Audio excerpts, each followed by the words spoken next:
지난 수요일부터 사순절이 시작되면서 우리 신앙의 여정 가운데 또 이 1년의 신앙생활 가운데 중요한 절기를 이제 맞이하게 되었습니다. 이 절기라는 것은 우리에게 기억하게 해주는 어떤 사건과 사건의 의미를 기억하게 해주는 하나의 장치입니다. 그래서 이 장치를 만났을 때 우리가 무엇을 해야 되는지, 어떤 것을 기억해야 되는지, 또 어떻게 해야 되는지를 다시금 살펴보고 또 도전해야 됩니다. 그 의미들을 따라서 말씀들을 묵상하고요, 기도하면서 우리가 어떤 길로 가고 있는지를 확인하시는 시간이 되기를 바랍니다. 어떤 사람이 건강한 몸을 만들기를 결심을 하고 스스로 관리하기 위해서 이제 예쁜 옷을 한 벌 샀답니다. 맵신하는 예쁜 옷을 한 벌 사서 잘 보이는 자리에 걸어두었대요. 이유는 다른 게 아니라 운동을 하다 보면 너무 지치고 힘들 때가 있습니다. 그러면서 그 옷을 보는 거예요. 내가 힘들고 지쳤지만 어렵지만 이 운동을 꼭 하는 이유가 있지. 또 그리고 음식 조절하다가 너무 배고프고 여러 가지 음식에 대한 유혹이 많지만 마음이 무너질 때마다 그 옷을 보는 거예요. 내가 저 목표가 있지. 자기 자신과의 약속을 기억해주는 장치로 삼았답니다. 결과는 잘 모르겠습니다. 사람마다 이제 그 결과가 달라지겠죠. 신앙생활뿐만 아니라 삶에도 사실은 필요합니다. 스스로와의 약속을 지키기 위해서 꼭 필요하죠. 오늘 성경 말씀은 노아의 홍수 본문이 배경입니다. 인간이 악한 마음으로 가득해서 하나님께서 사람 만드셨음을 후회하는 장면이 창세기 6장부터 나옵니다. 그리고 홍수로 이 세상의 모든 것들을 심판하시겠다라고 말씀하셨고 그 일들을 하나님이 진행해 가십니다. 그런데 그 가운데에서 은혜를 입은 사람이 나타나는데 그 사람이 바로 노아입니다.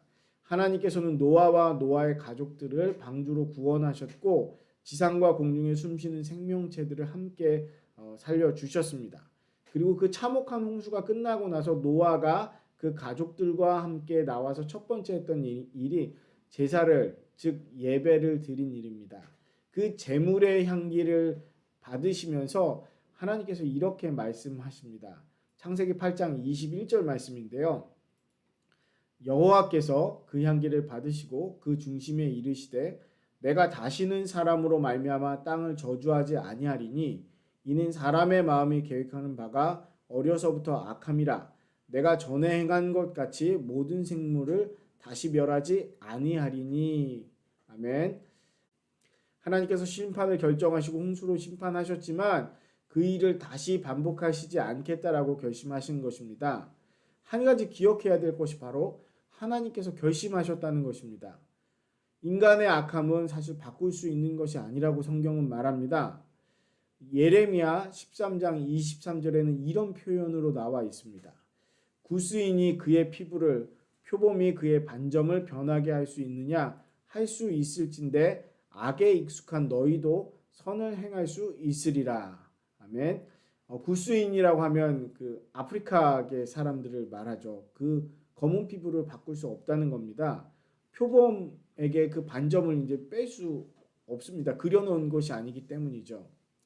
그렇게 할 수 없는 것을 하나님께서 바꾸시기로 결정하셨다는 것이 성경의 말씀입니다. 예수님께서는 사람으로서는 할 수 없는 그 일을 하나님으로서는 다 하실 수 있으시니라라고 말씀하시죠. 세상은 사실 하나님께서 하나님을 닮은 이 하나님의 형상을 가진 사람더러 다스리라고 주셨습니다. 그리고 보기에 좋으셨다라고 말씀하셨는데 사람이 타락함으로 인해서 그 악함이 세상을 뒤엎고 하나님은 심판하실 수밖에 없는 이 상황이 되어버렸을 때, 그리고 사람의 그 악함은 고칠 수 없는 고질병처럼, 아니 사람이 원래부터 타고난 것처럼 되어버렸을 때 이 심판을 해도 사실 사람이 존재하는 이 계속 반복될 수밖에 없는 상황이 된 것이죠. 그래서 하나님께서 하신 일, 하나님께서 이 심판을 멈추시겠다라고 하시면서 언약을 맺으셨습니다. 언약이라는 것은 원래 이쪽과 이쪽이 양자가 있어야 돼요. 그리고 이 양자가 동등한 신분일 때 가능한 것이 바로 이 언약입니다. 그런데 하나님께서 이 언약을 동등하지 않은 인간과 맺으시면서, 아니 사람에게 그 언약을 스스로 맺으시고 주시면서 또 한 가지를 해주셨습니다. 뭐냐면 그 언약의 증거까지 주셨어요. 보통 언약의 증거는 쪼개진 재물입니다. 그리고 그 재물 사이로 사람들이 지나가면서 이 언약을 지키지 않으면 이 재물처럼 쪼개져도, 이 짐승처럼 쪼개져도 할 말이 없다라고 그렇게 이제 강하게 약속을 하죠. 성경상에도 여러 번 그 모습들이 나옵니다. 그런데 하나님께서는 이번에 사람들에게 그 언약을 주시면서 그 언약의 증표로, 증거로 다른 것을 주셨습니다. 이건 뭐냐면요, 결혼을 한 사람들이 결혼 반지를 끼는 것과 마찬가지로 언약을 늘 지키기 위해서 하나님께서 만들어 놓으신 것이죠. 기억하시기 위해서라고 성경은 말합니다. 하나님께서 바로 구름 속에 우리가 아까 봤던 무지개를 두신 일입니다. 홍수는 물과 관련이 있죠. 그 물이 하늘에 모인 것이 바로 구름입니다.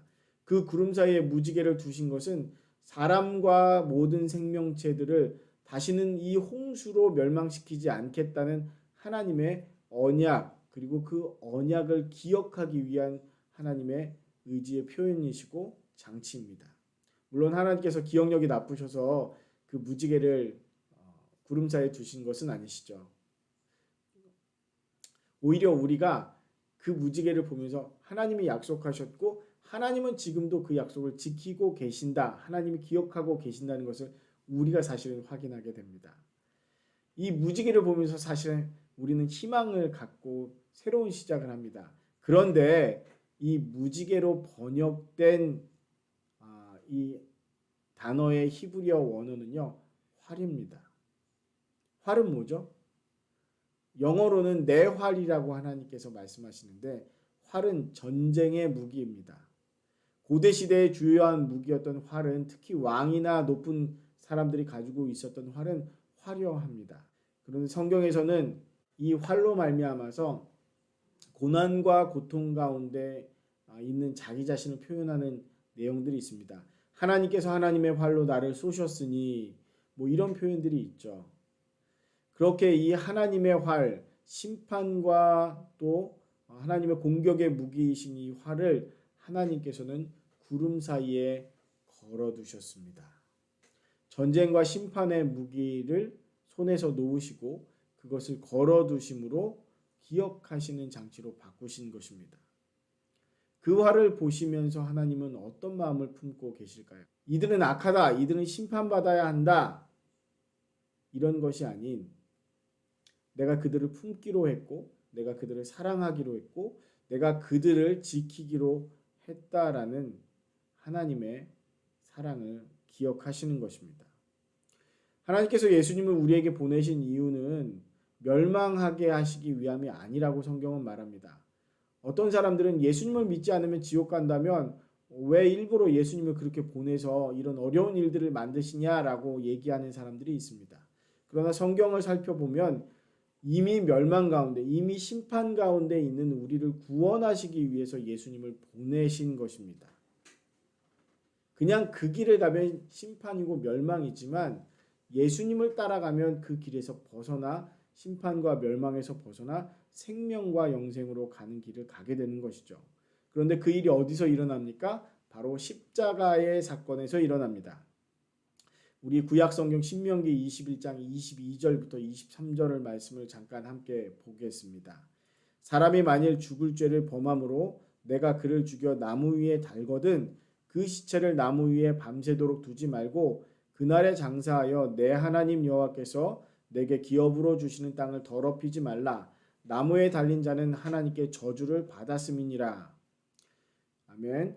이 신명기 말씀에 보면 나무에 달리는 것은 저주받은 일이라고 되어 있습니다. 그리고 그 저주받은 일을 그날에 끝내라고 해요. 왜냐하면 하나님께서 기업으로 주신 땅을 더럽히지 말라는 의미였습니다. 그만큼 저주이고 수치스러운 일이라는 것이죠. 그런데 그런 일을 하나님께서는 하나님의 아들이신 예수님께 하셨습니다. 예수님은 십자가에 달려 돌아가셨죠. 그 나무를 보시며 심판이 아닌 구원에 대해서 하나님은 생각하시고 구원의 약속을 지키셨습니다. 갈라디아서 3장 13절은 이렇게 말합니다. 그리스도께서 우리를 위하여 저주를 받은 바 되사 율법의 저주에서 우리를 속량하셨으니 기록된 바 나무에 달린 자마다 저주 아래에 있는 자라 하였습니다. 용도가 변화된 것입니다. 하나님의 활은 하나님의 심판의 도구에서 하나님의 긍휼의 상징으로 변했습니다. 하나님의 참으심, 하나님의 새로운 선택, 하나님의 새로운 길로 그 의미가 바뀐 것이죠. 그것이 하나님의 마음입니다. 핵폭탄이 터진 자리를 그 중심점을 그라운드 제로라는 용어로 쓴다고 합니다. 그 땅에 이제 남아있는 것이 없다라는 의미이겠죠.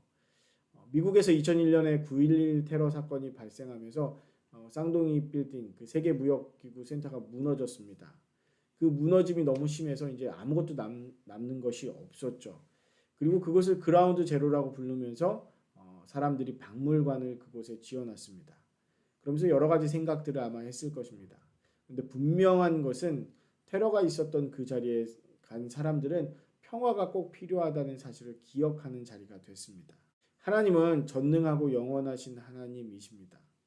사람은 그저 이 땅 가운데에서 주신 생명으로 삶을 살아가는 짧은 존재들일 뿐입니다.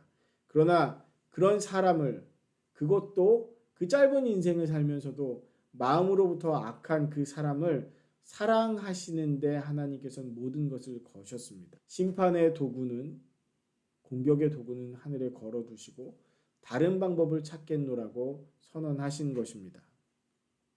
우리가 생각해야 될 것은 무엇일까요?